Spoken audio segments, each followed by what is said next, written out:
வீட்டில் காகம் கரைந்தால் விருந்துக்கு விருந்தாளிகள் வருவார்கள் என்று நம்முடைய பாட்டிகள் தாத்தாக்கள் சொல்வதை கேட்டிருப்போம்.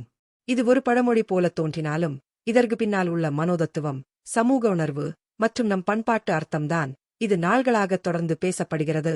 காகம் ஒரு அறிவுள்ள பறவை, மனிதர்களிடம் பழகும் மிக நுண்ணறிவுள்ள உயிரி. அதனால்தான் பல சமயங்களில் காகத்திற்கு பண்டிகைகள் உண்டு. அம்மாவாசை, மகாலய அமாவாசைக்கு பிண்டம் கொடுப்பது, வீட்டு வாசலில் கத்துவது சில சமயங்களில் உணவுக்காகவும் சில சமயங்களில் அதிர்ஷ்டத்தின் அடையாளமாகவும் பார்க்கப்படுகிறது. முன்னோர் காலத்தில் வீட்டில் விருந்தாளி வருவது மிகவும் சாதாரணமான ஒன்று. வீடு எப்போதும் விருந்துக்கு தயாராக இருக்க வேண்டும் என்றதும் காகம் கரைந்தால் விருந்தாளர் விருந்துக்கு வருவார்கள் என்ற நம்பிக்கை உருவானது. இது ஒரு நேர்மறையாக முன்னேற்பாடுடன் காத்திருப்பது. நம்ம வீட்டு வாசலில் காகம் கத்துது, ஏதாவது நல்லது நடக்கும் என்று நம்பும்போது மனம் சுறுசுறுப்பாகி வீட்டை சுத்தம் செய்வது, உணவுகள் தயார் செய்வது போன்ற நல்ல செயல்கள் தானாக நடக்கிறது.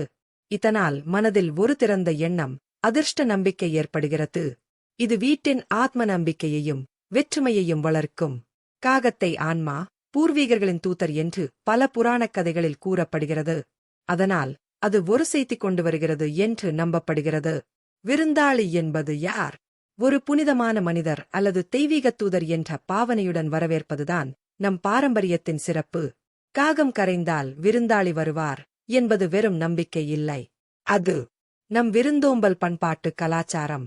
அதிர்ஷ்ட நம்பிக்கையை வளர்க்கும் விதமான உன்னத எண்ணம். மனதை நேர்மறையாக்கும் ஒரு வழிமுறை. அதை நம்பினாலும் சரி, நம்பவில்லை என்றாலும் அந்த எண்ணத்தின் தாக்கம் நம் வீட்டில் ஒரு நல்ல நடத்தை உருவாக்கும் விதமாக இருக்கிறது என்பதே உண்மை.